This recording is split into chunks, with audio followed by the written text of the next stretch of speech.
Habib Hasan bin Saleh Al-Bahr, salah seorang ulama besar yang menyusun kitab Salatul Muqarrabin, salatnya orang-orang yang dekat dengan Allah Subhanahu wa taala, salatnya para wali. Itu kalau ngaji, ada satu muridnya yang nggak pernah meninggalkan pengajian. Tiap hari kalau ngaji duduk di depan. Sampai pada suatu hari ini murid nggak ada, absen. Ditanya, "Mana pula?" Nggak ada yang tahu. Kemudian pada pengajian berikutnya dia datang ditanya, "Kemana engkau? Kau kemarin nggak kelihatan waktu kajian." Dia bilang, "Ya Syekh, saya waktu keluar dari rumah saya ketemu tetangga saya yang kerjaannya apa? Rentenir, ngutangkan uang pakai bunga. Tiba-tiba rentenir ini yang sudah saya kenal sejak saya kecil, kerjaannya rentenir, ngezalimin orang. Tiba-tiba dia datangin saya bilang, saya mau taubat. Tolong tuntun saya agar taubat saya diterima sama Allah, agar dosa-dosa saya diampuni sama Allah Subhanahu wa taala." Maka di saat itu saya punya kewajiban. Ngaji memang wajib, tapi ini taubatnya orang ini juga merupakan kewajiban karena dia minta bantuan sama saya. Akhirnya saya nggak bisa berangkat ke pengajian. Saya duduk, saya tuntun dia untuk bertobat. Kemudian saya pisahkan hartanya. Saya perintahkan dia untuk mengembalikan kepada fulan yang dia ingat. Kemudian dia sedekahkan untuk minta ampun sama Allah Subhanahu wa taala. Satu hari itu dia sibuk nuntun taubatnya orang ini. Sampai ketika selesai, duitnya sudah dikeluarkan semua untuk nebus dosanya. Dia minta ampun sama Allah. Selesai itu semua mati. Ini orang. Subhanallah, kita yang ibadah puluhan tahun, yang jadi orang soleh puluhan tahun, gak maksiat, terkadang malah matinya dalam keadaan maksiat. Ini orang yang berpuluh-puluh tahun hidup dalam keadaan maksiat, ngezalimin orang, berbuat riba, melanggar perintahnya Allah, pas mati khawatimnya malah khawatim husnul khatimah. Luar biasa nikmatnya orang ini. Kemudian dikatakan sama Habib Hasan bin Saleh Al-Bahr, kau nggak tahu nggak apa yang menjadikan dirinya itu bisa mati dalam keadaan husnul khatimah, bisa berubah, minta taubat? Dia bilang nggak tahu. Salah satu penyebab dia itu mendapatkan petunjuk dari Allah sampai mau bertobat dan bisa wafat dalam keadaan seperti ini karena minggu lalu orang itu duduk di majelis kita dan datang bukan untuk ngaji. Orang ini datang karena di salah satu anggota majelis ini ada yang punya utang sama dia, sudah jatuh temponya belum dibayar. Dia datang mau nagih. Ketika ngelihat kajian belum selesai, dia duduk. Niatnya bukan ngaji tapi mau nagih hutang.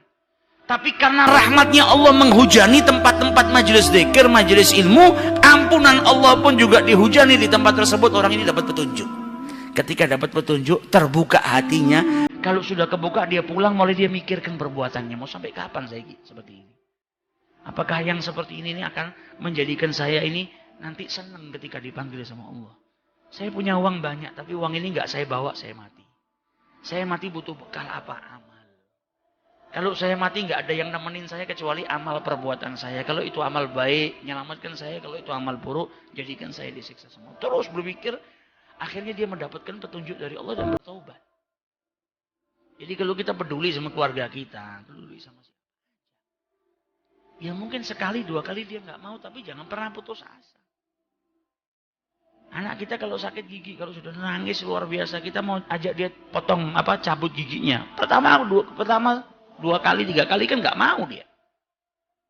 Ketakutan. Tapi terus apa mau kita diemin? Kalau dia sakit dan harus disuntik, pasti takut dan nggak mau. Apa terus mau kita diemin? Ya udah. Berarti kan kita nggak mau anak kita sembuh. Tetap harus ada perjuangan. Kalau gampang ngajak orang berbuat baik, di situ ada pahalanya gampang, ya pahalanya nggak besar. Justru susah, makanya pahalanya besar. Jadi ajak saudara-saudara kita, kerabat-kerabat kita, nggak harus ke masjid ini, manapun majelis yang kita hadiri yang ada, majelis khair, majelis dzikir, kita ajak mereka supaya apa? Dapat berkahnya majelis, terbuka hatinya karena ini juga majelis taubah. Kalau orang membantu orang lain untuk bertaubat, maka insya Allah taubatnya juga akan diterima oleh Allah Subhanahu wa ta'ala. Itu manfaatnya.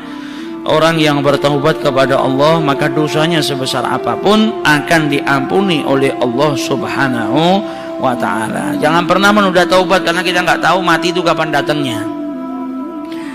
Faman ya'mal mithqala dzarratin khairan yarah wa man ya'mal mithqala dzarratin syarran yarah. Perbuatan baik sekecil apapun kita akan melihat nanti manfaatnya. Perbuatan buruk sekecil apapun, sebiji zarrah, maka kita juga akan mendapatkan madaratnya. Kita akan melihat betapa bahayanya perbuatan-perbuatan buruk yang kita lakukan. Dan siapapun yang mau bertobat selagi nyawanya belum sampai tenggorokannya, belum ngorok gar-garah.